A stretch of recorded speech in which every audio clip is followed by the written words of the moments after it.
Hey, I'm back again. I'm Cindy DiCianni with ReMax, and I'm here today talking about title insurance and how to help closings go well when you're buying and selling homes here in Johnson County. I'm back again with Linda Proper of Chicago Title. Hi, Linda. Hi, how are you, Cindy? Great. You know, everybody has questions about closings, and it's one of those big confusing things. So, do we normally close here as a buyer and seller together? What happens? Well, in some parts of the country, that's true. Buyers and sellers come together with the lender and their attorneys and everything all at the table at the same time.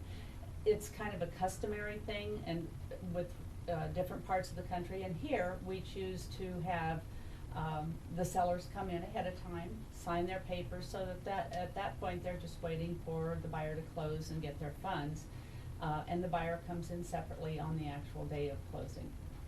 Okay, so what actually happens for us for closing for a buyer? We know the lender's involved, and also, do we have to wait for them to send you docs? How does that work? Yes, once we know the lender has approved the loan, then they email us or overnight us documents, instructions, so that we can prepare the settlement statement, which is also called a HUD-1. Okay. And we prepare it, then we have to send it back to the lender to get their approval. Sometimes we have to make a few tweaks to it or changes that they want us to make. But once they've approved it, then of course we go to the table then with the buyers and do the actual closing of all the documents, witness their signatures and notarize whatever documents need to be notarized, and then do all the shipping afterwards. So the lender has to give you all the instructions on what to do and Absolutely. all that. We work from written instructions. That's our point here. We are considered the third disinterested party, not working for the seller or the buyer, but we're there to make sure that everything goes smoothly and done correctly. That's key, done correctly. Right. Yeah.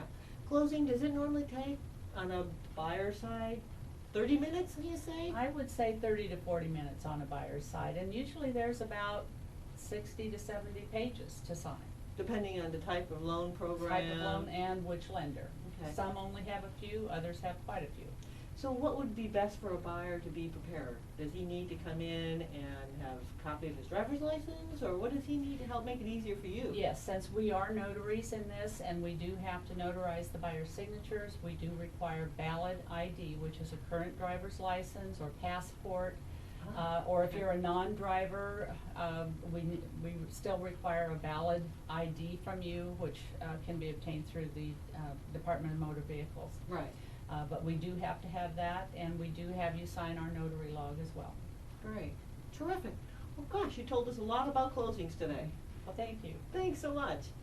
We will be back again. We'll learn some more about other questions in reference to buying and selling houses here in Johnson County.